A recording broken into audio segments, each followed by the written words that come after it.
المشاهدون الأكارم أسعد الله أوقاتكم أينما كنتم بكل خير. نشرة الأخبار نقدمها لكم من الفضائية الإرترية، نستهلها كالعادة بأهم وأبرز العناوين. فخامة الرئيس أفورقي يشارك في القمة السعودية الإفريقية.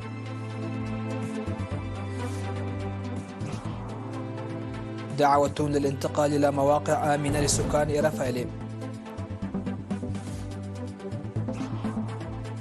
عقد سيمينار صحفي عصب بإقليم جنوب البحر الأحمر.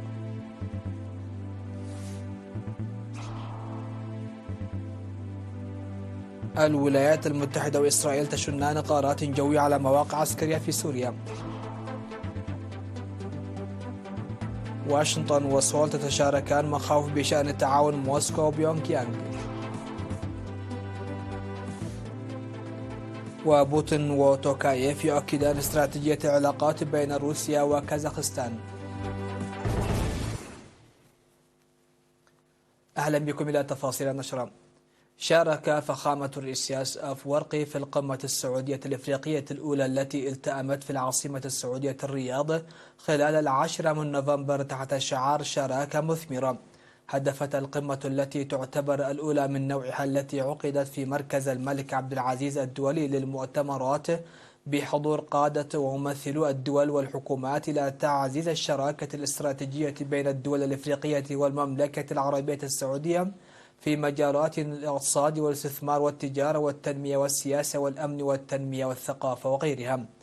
وقال ولي عهد المملكة العربية السعودية الأمير محمد بن سلمان في كلمته التي ألقاها في القمة، قال إن القمة هي انعكاس للعلاقات التاريخية بين السعودية والقارة الإفريقية والتعاون بما يسهم في إرساء أرضية قوية للاستقرار والازدهار المشترك، مؤكدا على عمل المملكة باهتمام كبير لتطوير علاقات التعاون والشراكة مع القارة الإفريقية.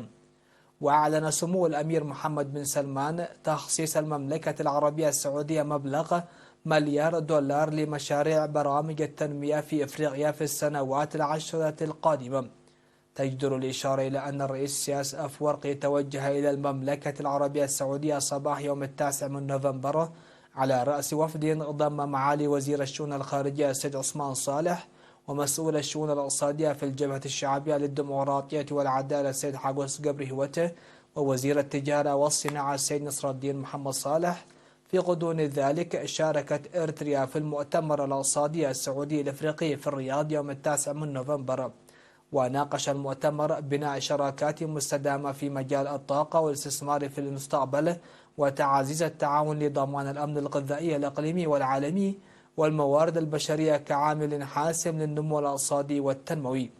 وعصر جديد للتعدين المسؤول المستدام والوجهات السياحية والثقافية الجديدة وخارطة طريق للتنمية المستدامة.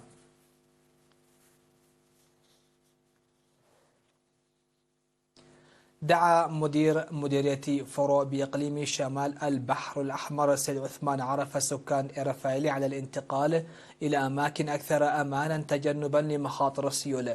جاء ذلك في اجتماعه مع السكان بعد تفقده الأضرار الجسيمة التي لحقت بالفيضانات في القرية يوم 31 من أكتوبر الماضي. وقال إن وجود إيرافيلي بين واديين كبيرين يجعلها غير آمنة، مضيفا أن من المهم الانتقال إلى موقع آمن وإرساء الخدمات الاجتماعية، وأن إدارة المديرية على استعداد للدعم اللازم في عمليات التنقل. من جانبهم أوضح السكان أنهم مستعدون للانتقال تجنبا للكوارث الطبيعية على الرغم من أن الموقع له ارتباطا وثيقا بحياتهم. من ناحية أخرى دمر 188 منزلا مع كامل ممتلكاته، ونفق 38 رأسا من الماشية ليلة 7 من نوفمبر نتيجة السيول في منطقة إمبيرامي بمدينة مصوع، وانهار الحاجز المشيد لحماية المنطقة. وأوضح سكان ضاحية إمبيرامي لوكالة إرينا بعد لقائهم مدير مديرية مصوع أنهم تعرضوا لكارثة مماثلة عام 2017، منادين في الوقت ذاته على إيجاد حل مستدام أو النظر في خطة انتقال المنطقة إلى مكان آخر آمن. وانهار أكثر من 80 منزلا جراء حوادث مماثلة في ضاحيتي عسعلة وعكيلو في مديرية قلعلون، فيما جرفت السيول 94 رأسا من المواشي بالإضافة إلى اقتلاع 2800 شجرة. دعا مدير مديرية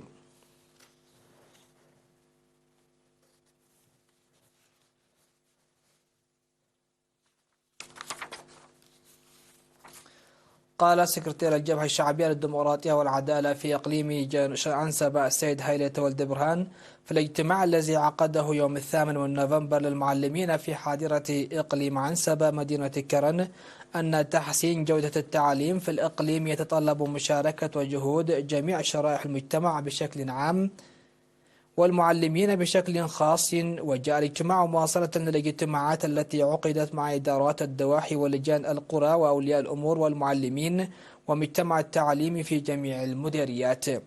وأوضح أن المعلمين هم عجلة التطور المستقبل المشرق ودورهم كبير لتنشئة الطلاب بالقيم السمحة والثقافة الوطنية والمعرفة.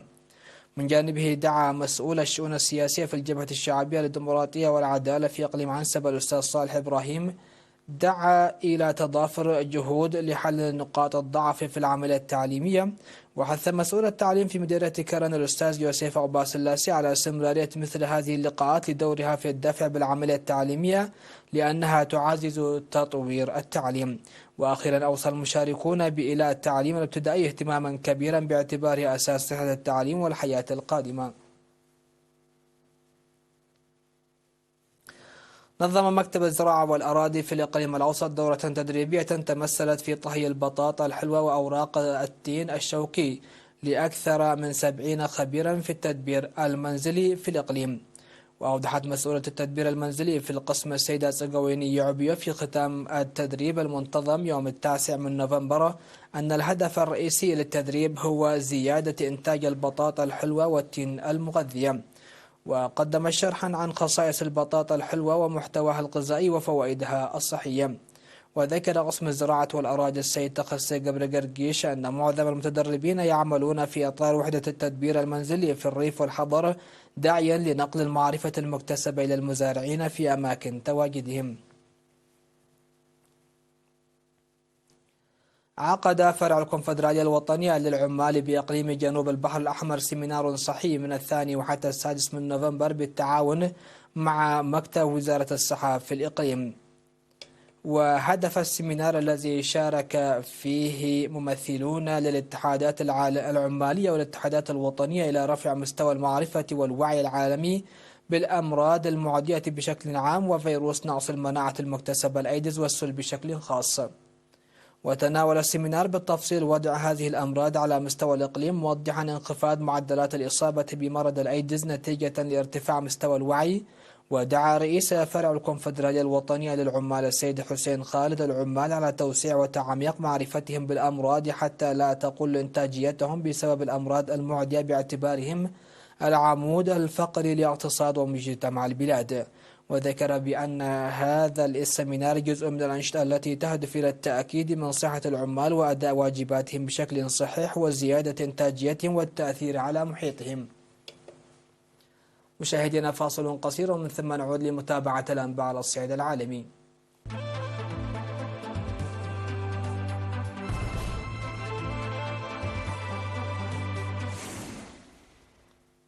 أهلا بكم على الصعيد العالمي. قتل 9 أشخاص في سوريا جراء غارة جوية شنتها الولايات المتحدة على منشأة لتخزين الأسلحة قالت إنها تابعة لإيران، في حين قالت وزارة الدفاع الأمريكية أن تلك الغارة ردا على هجمات استهدفت قواتها في العراق وسوريا في الآونة الأخيرة. وأعلن وزير الدفاع الأمريكي لويد أوستن أن سلاح الجو الأمريكي قصف منشأة أسلحة في شرق سوريا، قال إنها مرتبطة بإيران.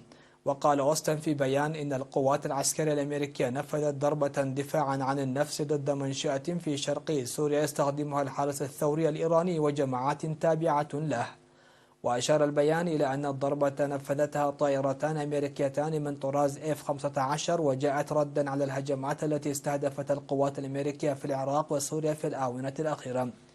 وفي الأثناء قالت وسائل إعلام رسمية سورية نقلا عن مصدر عسكري إن إسرائيل شنت هجوما جويا على مواقع عسكرية في جنوب سوريا ما أدى إلى وقوع بعض الخسائر المادية. في سياق متصل، أوقفت الشرطة البرازيلية في مدينة ساو باولو شخصين بشبهة تحضيرهما لتنفيذ هجمات إرهابية. قال الموساد الإسرائيلي إنها تستهدف الجالية اليهودية في البلاد وبتدبير من حزب الله اللبناني. قال وزير الخارجية الأمريكي أنتوني بلينكين إنه ونظيره الكوري الجنوبي بارك جين لديهما مخاوف بالغة إزاء التعاون العسكري المتنامي بين كوريا الشمالية وروسيا. وقال بلينكين خلال مؤتمر صحفي مشترك مع نظيره الكوري الجنوبي في سول: نحن نتشارك مخاوف عميقة بشأن التعاون العسكري المتنامي والخطر بين كوريا الشمالية وروسيا.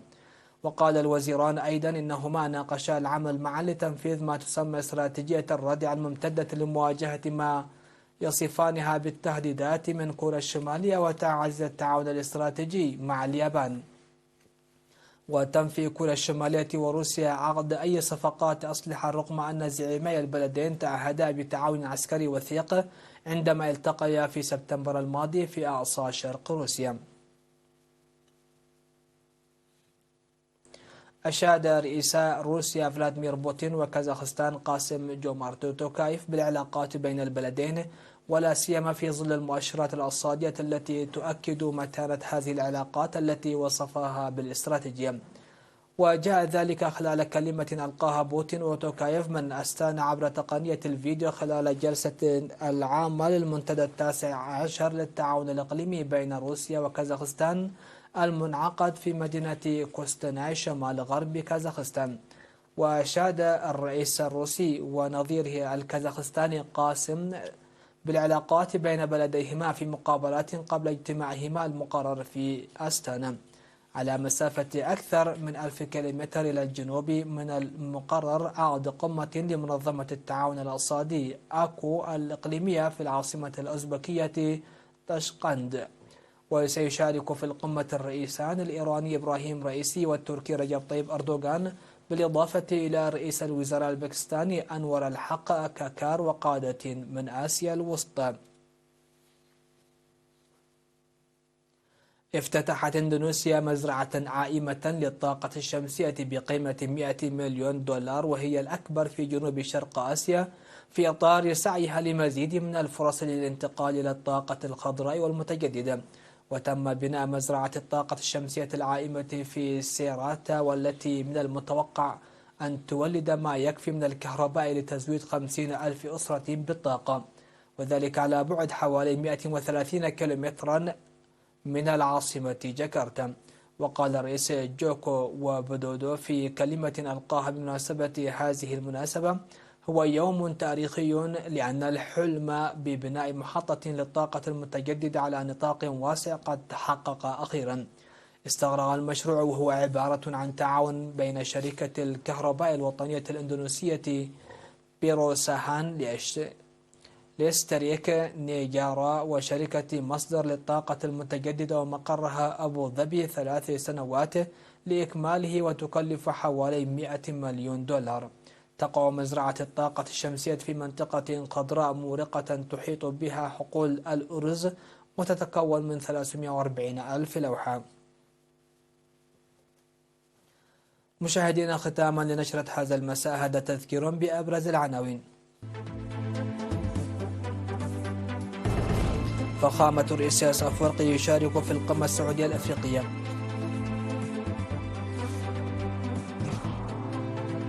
دعوة للانتقال إلى مواقع آمنة لسكان إيرافايلي. عقد سيمينار صحي في عصب إقليم جنوب البحر الأحمر.